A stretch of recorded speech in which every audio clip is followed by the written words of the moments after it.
Hello and welcome to Transfermarkt TV. My name is Stefan Minkowski and I'm joined by my colleagues Ben Littlemore and Ewan Robertson. And today we are back talking about Manchester United.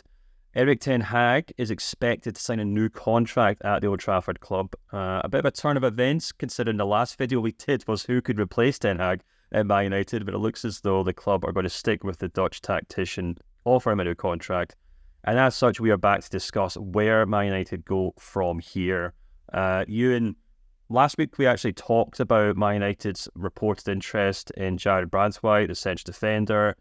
We talked a lot about why they need a new central defender, what he could bring to the club, what his profile's like. He's still a huge transfer target, according to reports in England. So since we already did a video on that, we're going to focus on other areas of the pitch. And I don't know if you just want to maybe get started with midfield and maybe kind of look at where Ten Hag has to kind of dig into that. Who he has to rip out, who he has to move on, who he has to bring in, or maybe what kind of profile the club need to bring in before the start of the season. Yeah, I mean, you need a number 6. You need a replacement for Casemiro. He looked in massive decline last season. Unless he comes back a new player, manages to roll back the years, I imagine he'll move on in the summer. He's also on massive wages, so that could be a problem in terms of getting him off the books. But number 6 is a priority in midfield. You've got the emergence of Kobi Mayno last season, and Bruno Fernandes is still a top-class operator. So if you're playing a midfield three, Mainoo and Fernandes will be the starting three. Then you need to bring a new number 6, a more defence-minded player who can protect the back four more. You've seen last season so many times United were so open in transitions. Opposition teams can really get at the defence, and Casemiro's lack of legs was badly exposed, as was at times Ten Hag's tactical setup. He wanted to play transitional football so much. You've seen the last couple of weeks of the season, he brought on Sophie Amrabat, and that kind of really helped be more kind of compact and defensively solid, especially in the FA Cup final. But I think next season United will want to be more on their front foot, and number 6 is a priority in that area. Yeah, Ben, it seemed as though midfield, more than just about any other position in that team, was where Ten Hag's tactics didn't really match up with the players that he had and what they were capable of. As Ewan said, we spent much of the season watching Casemiro kind of struggle to get up to full fitness or fit into what Ten Hag was asking of him. As such, Man United have been linked with a lot of midfielders. I've got the Man United rumour page in front of me on Transfermarkt, and top of that list right now is Manuel Ugarte, the defence midfielder at PSG. A number of forwards who we'll talk about in a minute, but then there's Edson Alvarez at West Ham, Martin Zubimendi, the Real Sociedad defence midfielder, and you can keep going down and down and down, and there's other players there as well. So Man United be linked with a lot of defensive midfielders. Ben, do you think that's where they have to kind of improve on? Is it a simple case of just moving on from Casemiro and bringing in another defensive midfielder? Do you think that would actually help Ten Hag realise the tactics he's clearly trying to develop at Man United? Yeah, definitely. I would say they need to be prioritising the number 6 position. I think Mainoo is naturally an 8, get up down the pitch, and obviously he's a young player you want to build the team around. For me, Bruno Fernandes is still one of the best players in the Premier League, and you need him in that attacking midfield role.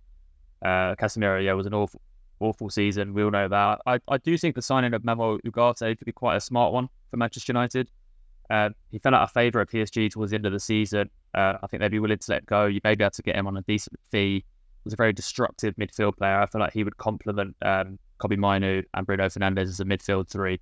So that could potentially be a good signing for United. But yeah, I think in terms of Ten Hag's to-do list this summer, I think building around those young players is really important. We obviously saw the emergence of Mainoo, Garnacho. Some other young players played sort of more due to necessity at the end of the season. And also I think clearing out some of the deadwood from the squad, the players that he doesn't want there. There was so much undermining going on at Man United last season. I think players that aren't part of his plans, we obviously saw him fall out with Sancho last season, players that he doesn't want, if they're going to back Ten Hag, I think it's really important Man United managed to get them out the door this summer.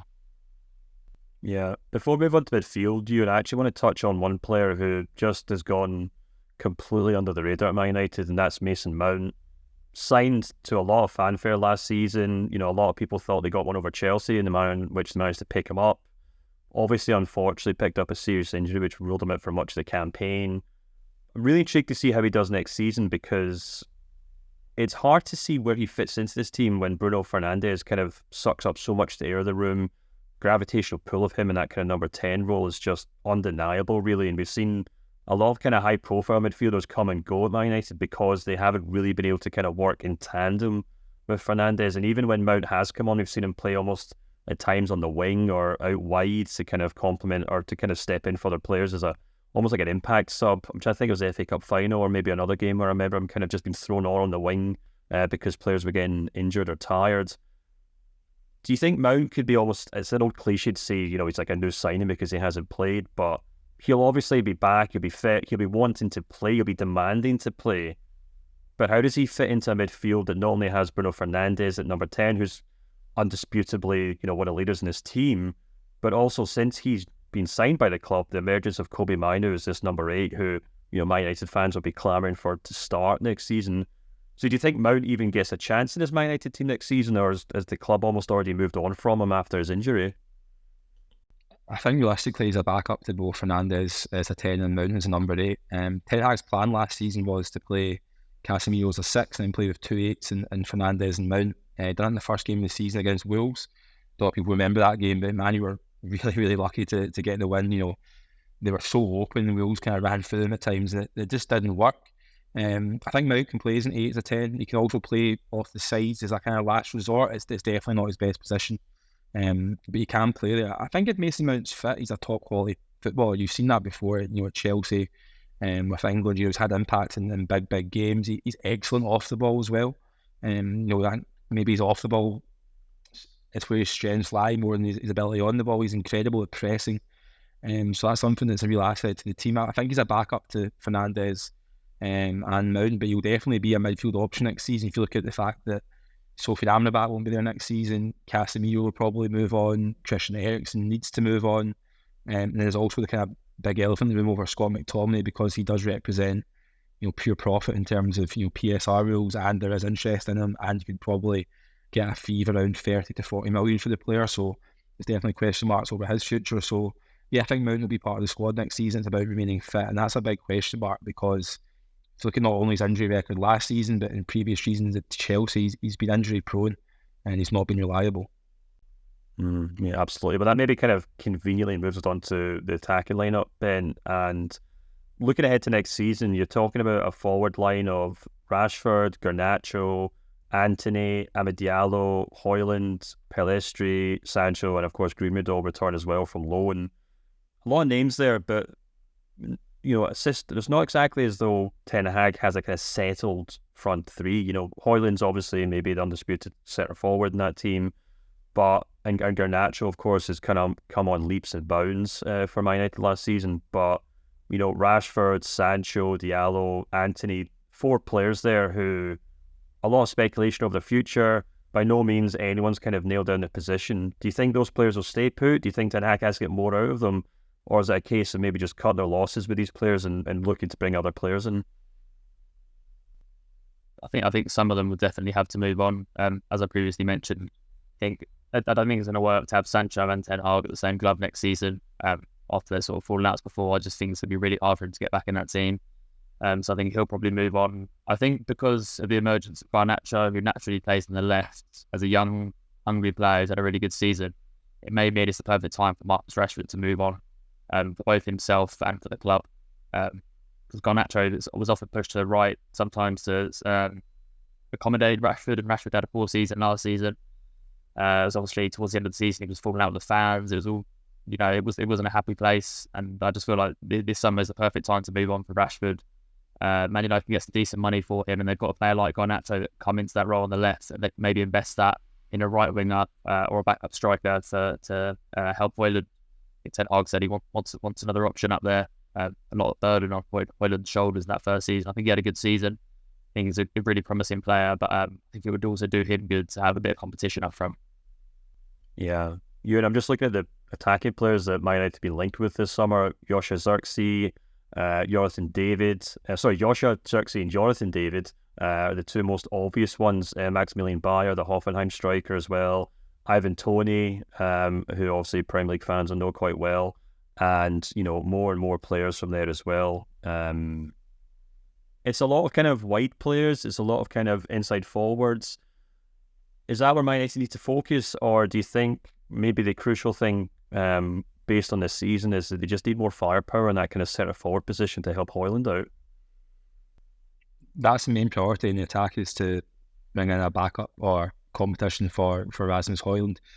Some of the names you said there is kind of, Manchester United, like big clubs like Arsenal, Liverpool, there's constantly players linked to them, and I don't think the reality is that United have any interest. Obviously, top clubs scout players all over the world, but I think number 9 is a priority in the summer, and I don't think any of those names are that exciting for Manchester United fans. If you look at them on paper, I think you need an experienced striker maybe to come in and provide that kind of support to Hoyland. Joshua Zirkzee is one that's probably the strongest link there, and it maybe does make sense in terms of his, the release clause in his contract. He's had a decent season at Bologna. He is very much number 9, although he can play off both the sides. But Ben made a good point. I think a lot of players in those attacking areas will go. I think obviously Greenwood will go. Jadon Sancho will go if someone can pay what Manchester United want for him. I think Palestri will go. Anthony will go if the right fee comes in as well. Something that's maybe not been talked about too much is how much wages United have got off the books in the last 18 months to 2 years. If you look at Cristiano Ronaldo's left on a huge wage, David De Gea's left on a huge wage, Anthony Martial's left on a huge wage, Rafael Varane's left on a huge wage. Sancho goes as well, that's another player on a big wage. If Casemiro goes, that's another player on a big wage. So they have freed up quite a lot of money in terms of the wage budget, so there will be a little bit of room to manoeuvre there.